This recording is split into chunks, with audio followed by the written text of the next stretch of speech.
झारखंड की जनता ने इस बार ठान लिया है कि 14 के 14 लोकसभा इंडिया गठबंधन के उम्मीदवार को जिता के झारखंड को पार्टी में शामिल हुआ। तो हमारे जो पिता के जो सपने हैं, जो विचार है, मैं उस दल में नहीं पाया। और महागठबंधन का हमेशा मेरा पिताजी एक समर्थक रहे हैं। लालच के कॉकटेल के आगे सब लोग नतमस्तक हो रहे हैं। वैसे समय में इन्होंने कांग्रेस का दामन थामना, पार्टी को प्रचंड बहुमत दिलाने का काम किया था। और उनके एलाय दल आजसू का भी मैंने प्रचार किया। और कुछ वरिष्ठ नेता, पहले भी मैं आपको इसी मंच से इशारे से बोल चुका था कि भारतीय जनता पार्टी के कई वरिष्ठ नेता हमारे नेतृत्व के संपर्क में हैं। और लगातार आपने कड़ी दर कड़ी देखा कैसे सिटिंग एमपीज ने भी ज्वाइन किया। और आज आपके सामने झारखंड से सिटिंग एमएलए भी हैं और विप भी हैं, सचेतक भी हैं। भारतीय जनता पार्टी के मांडू विधानसभा क्षेत्र के तीसरे टर्म के विधायक जयप्रकाश भाई पटेल साहब हमारे बीच में हैं। हमारे भाई गुलाम अहमद मीर साहब जो वहाँ के प्रभारी महासचिव हैं, हमारे सीएलपी साहब आलमगीर साहब, हमारे राजेश भाई ठाकुर जी पीसीसी प्रेसिडेंट, पूरा जो नेतृत्व आपके सामने है अभी झारखंड का। और लंबी चर्चा जयप्रकाश भाई के साथ हो रही थी तो वो बता रहे थे कि कैसे उन्होंने मन बनाया भारतीय जनता पार्टी छोड़कर और कांग्रेस में शामिल होने का। इस कड़ी को आगे बढ़ाने से पहले मैं चाहता हूं कि मीर साहब कुछ कहें इस विषय में। जोहार, नमस्कार। इस मंच पर उपस्थित आदरणीय हमारे प्रभारी गुलाम अहमद मीर साहब, कम्युनिकेशन डिपार्टमेंट के चेयरमैन आदरणीय पवन खेरा जी, हमारे विधायक दल नेता आदरणीय आलमगीर आलम साहब, और जो जिनके कारण आज सब हम लोग यहाँ इकट्ठे हुए हैं, वैसे हमारे छोटे भाई और झारखंड के कद्दावर नेता जयप्रकाश भाई पटेल जी। आज साथियों बहुत ज़्यादा कुछ कहने का दिन नहीं है। जो हमारी इनसे बातचीत हो रही थी लगातार भारत जोड़ो यात्रा के दौरान भी, जो इनकी एक कसमकस थी कि मैं जिस विचारधारा से आता हूं शायद कहीं गलत जगह फंस गया हूं। और एक लंबी लड़ाई लड़ रहे हैं आदरणीय राहुल गांधी जी, जो नफरत के बाजार में मोहब्बत की दुकान खोलने निकले हैं। और इस देश बेचने वाले और देश बचाने वाले की लड़ाई में हमें देश बचाने वाले के साथ रहना है। और ये लगातार इस तरह की बातें होती रहती थी। हमारे कई साथियों से मिलते रहे हैं और एक पुराना रिश्ता रहा है। इनके पिता स्वर्गीय टेकलाल महतो जी बहुत कद्दावर नेता थे झारखंड के। पूरा झारखंड जानता है किस परिस्थिति में उन्होंने कब कब जो कांग्रेस की जब भी मदद की जरूरत पड़ी तो उन्होंने दूसरे दल में रहते हुए भी एक महागठबंधन के तौर पे वो पहले भी मदद करते आए। ये पूर्व मंत्री भी रहे हैं झारखंड सरकार में और तीन टाइम के विधायक हैं। और इनके क्षेत्र में कभी इनके परिवार को छोड़ करके एक बार कोई जीता है, नहीं तो 8 बार इन्हीं लोगों का उस पर दबदबा रहा है। और हम समझते हैं कि आने वाले समय में निश्चित रूप से हम सबों को वहाँ फायदा मिलेगा। मैं आभार व्यक्त करूंगा आदरणीय प्रभारी गुलाम अहमद मीर साहब का, शीर्ष नेतृत्व का, जिन्होंने इस प्रपोजल को सहमति दी है, और पवन खेरा साहब का जिन्होंने आज इसका आयोजन किया है। और इनका भी धन्यवाद इसलिए कर दे रहा हूं पहले ही कि इन्होंने बहुत बड़ा डिसीजन लिया है। मैं समझता हूं कि आज जब डर और लालच के कॉकटेल के आगे सब लोग नतमस्तक हो रहे हैं, वैसे समय में इन्होंने कांग्रेस का दामन थामना उचित समझा है। मैं इनका आभार व्यक्त करता हूं। धन्यवाद। जयप्रकाश भाई पटेल साहब से मैं आग्रह करूंगा कि वो आपके सामने बताएं कि कुछ क्या कारण रहे जिसकी वजह से उनका वहां दम घुटना शुरू हुआ और क्यों उन्होंने कांग्रेस का दामन थामा। ये इन्हीं के मुंह से सुनना बेहतर रहेगा। सभी को झारखंडी जोहार, नमस्कार। आज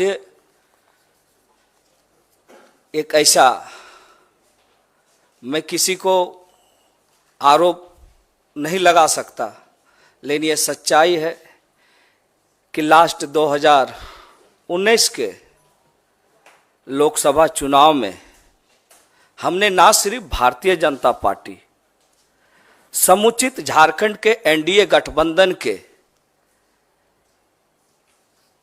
11 लोकसभा में हमने पूरा प्रचार किया और टेकलाल बाबू के जितने भी झारखंड में जानकार थे, उनके शुभेच्छु थे, अपने समाज के लोग, उनके चाहने वाले लोग के बीच में जाकर भारतीय जनता पार्टी को प्रचंड बहुमत दिलाने का काम किया था।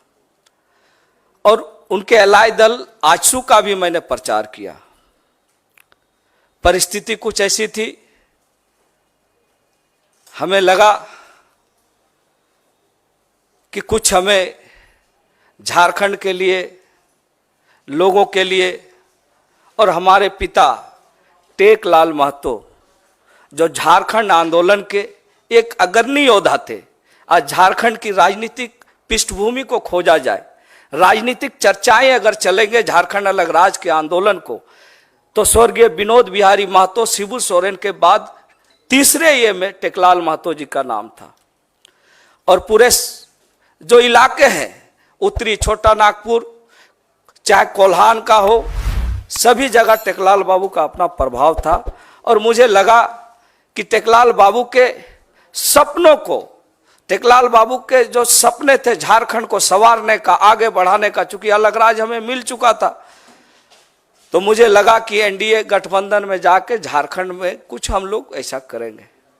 लेकिन परिस्थिति ऐसा लगा, उस जब मैं भारतीय जनता पार्टी में शामिल हुआ, तो हमारे जो पिता के जो सपने हैं, जो विचार है, मैं उस दल में नहीं पाया। और महागठबंधन का हमेशा मेरा पिताजी एक समर्थक रहे हैं। और आज मुझे ये कहते हुए बहुत गर्व हो रहा है कि आज पूरे देश में जो इंडिया गठबंधन राहुल जी के नेतृत्व में दौड़ रहा है, वो 2024 में इसका रिजल्ट हम सब दिखाएंगे। जिस तरह से उन्होंने पदयात्रा की, झारखंड में एक अलग, लोगों में एक उनके प्रति रुझान बढ़ा है। और एक युवा नेता राहुल जी के नेतृत्व में झारखंड की जनता ने इस बार ठान लिया है कि 14 के 14 लोकसभा इंडिया गठबंधन के उम्मीदवार को जिता के झारखंड को बचाना है। यही संकल्प के साथ हमने भी आज इंडिया गठबंधन को मजबूत करने के लिए और अपने पिता के उन विचारों को पूरा करने के लिए, जिनका सोच था कि झारखंड के आदिवासी, मूलवासी, अल्पसंख्यक का विकास हम कैसे करें, और आज जरूरत है कि उन विचारधारों को अगर कोई पूरा कर सकता है तो झारखंड में इंडिया गठबंधन, महागठबंधन के माध्यम से ही पूरा कर सकते हैं। इसीलिए आज हमने किसी राजनीतिक दबाव में नहीं, किसी लोभ लालच में नहीं, हमने इंडिया गठबंधन को आगे कैसे बढ़ाना है, झारखंड में हम कैसे टेकलाल बाबू के सपनों को पूरा करना है, इसलिए खरगे साहब जैसे लोगों के जो सोच है उसको हम धरातल पर कैसे उतारें। आदरणीय हमारे जो देश की जो हमारी राष्ट्रीय अध्यक्षा जो रही है श्रीमती सोनिया गांधी जी, उनके सपनों को हम कैसे झारखंड बनाएंगे। इसलिए आज मैं तहे दिल से और अंतरात्मा से अपने पिता के सपनों को पूरा करने के लिए और झारखंड में इंडिया गठबंधन को मजबूत करने के लिए आज मैं इस कांग्रेस में शामिल हो रहा हूं। आप सबको बहुत बहुत जोहार, नमस्कार। स्वागत है आपके सवाल, ज्यादा सवाल आज पटेल साहब से पूछिए। पटेल साहब, लोकसभा का चुनाव लड़ेंगे आप, और इसीलिए आपने ये दल बदल किया है, हजारीबाग से आपको कांग्रेस उम्मीदवार बना सकती है? देखिए, मैंने कहा कि अपने पिता के सपनों को झारखंड बनाना है, और महागठबंधन में ये चीज हम पाते हैं। इंडिया गठबंधन में चुनाव ये अलग चीज है। मैं उस समय भी एनडीए में शामिल हुआ था तो मैं विधायक था, और आज कांग्रेस में शामिल हो रहा हूं तो विधायक होते हुए शामिल हो रहा हूं। इसलिए मुझे पद की परवाह नहीं है, मुझे परवाह इस चीज का है कि झारखंड को कैसे बचाना है।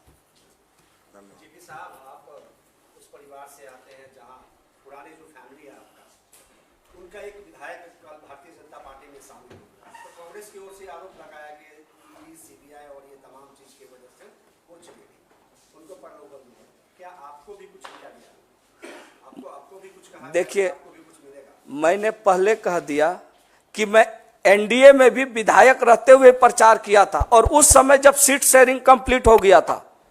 अगर मेरे मन में उस तरह का बात रहता तो मैं भाजपा में पहले शामिल होता, उसके बाद एनडीए का प्रचार करता। और मैं आज इस बात का फिर आप सबों के बीच में कर रहा हूं कि मुझे सांसद का टिकट मिले चाहे नहीं मिले, मेरा एक ही लक्ष्य है, इंडिया गठबंधन को झारखंड में मजबूत करना।